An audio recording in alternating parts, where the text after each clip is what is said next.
Doctor John Watson type చేసి మీ questions అడగండి, తప్పకుండా రిప్లై చేస్తాను. Sainath sir, hair transplant is better or SMP is better?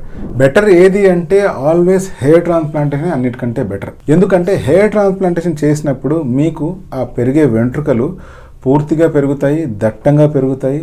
మీరు వాటిని హెయిర్ స్టైల్ చేసుకోవచ్చు, వాటిని కలర్ చేసుకోవచ్చు, వాటిని కట్ చేసుకోవచ్చు, గుండు చేసుకోవచ్చు, అయినా కూడా ఆ వెంట్రుకలు మళ్ళీ పెరుగుతాయి. బట్ ఒకే ఒక క్యాచ్ ఇక్కడ ఏంటి అంటే స్కాల్ప్ వెనకాల భాగంలో కానీ, స్కాల్ప్కి సైడ్ భాగాల్లో కానీ, లేదా బాడీ మీద కానీ మీకు డోనర్ హెయిర్ అనేటువంటిది మెండుగా ఉండాలి. అప్పుడే మనం హెయిర్ ట్రాన్స్ప్లాంటేషన్ అనేటువంటిది ప్రాపర్గా చేయగలుగుతాం, రిజల్ట్స్ని ఎక్స్పెక్ట్ చేయగలుగుతాం. అలా కాని పక్షంలో ఒకవేళ మీకే కనుక స్కాల్ప్ పల్చగా ఉంది, లేకపోతే మీ డోనర్ హెయిర్ పల్చగా ఉంది అనుకోండి, అప్పుడు హెయిర్ ట్రాన్స్ప్లాంటేషన్ చేసిన తర్వాత కూడా ఆ ఏరియాలో డెన్సిటీ తీసుకురావడానికి మనం ఎస్ఎంపీ చేస్తాం. So as such only SMP చేస్తే అది ట్రాన్స్ప్లాంట్ కంటే బెటర్గా ఉంటుందంటే అస్సలు కానే కాదు. ఆల్వేస్ హెయిర్ ట్రాన్స్ప్లాంటేషనే సుపీరియర్.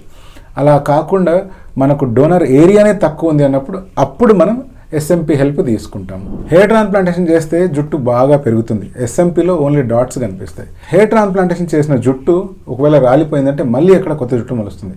అదే ఎస్ఎంపీలో కనుక ఆ డాట్స్ కనుక షెడ్ అయిపోయాయి అనుకోండి, అటువంటి సిచ్యువేషన్లో మళ్ళీ మనం టచ్అప్స్ చేయవలసి వస్తుంది, వాటికై అవే మళ్ళీ కొత్తగా తయారవు.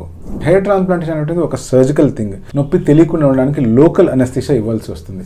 అదే ఎస్ఎంపీ అనే ప్రొసీజర్లో నొప్పి అనేటువంటిది ఏమీ ఉండదు, లైట్ వైబ్రేషన్ సెన్స్ మాత్రమే ఉంటుంది. మొత్తం మీద ఈ రెండిట్లో ఏది బెస్ట్ అంటే హెయిర్ ట్రాన్స్ప్లాంటేషన్ అన్నిటికంటే బెస్ట్.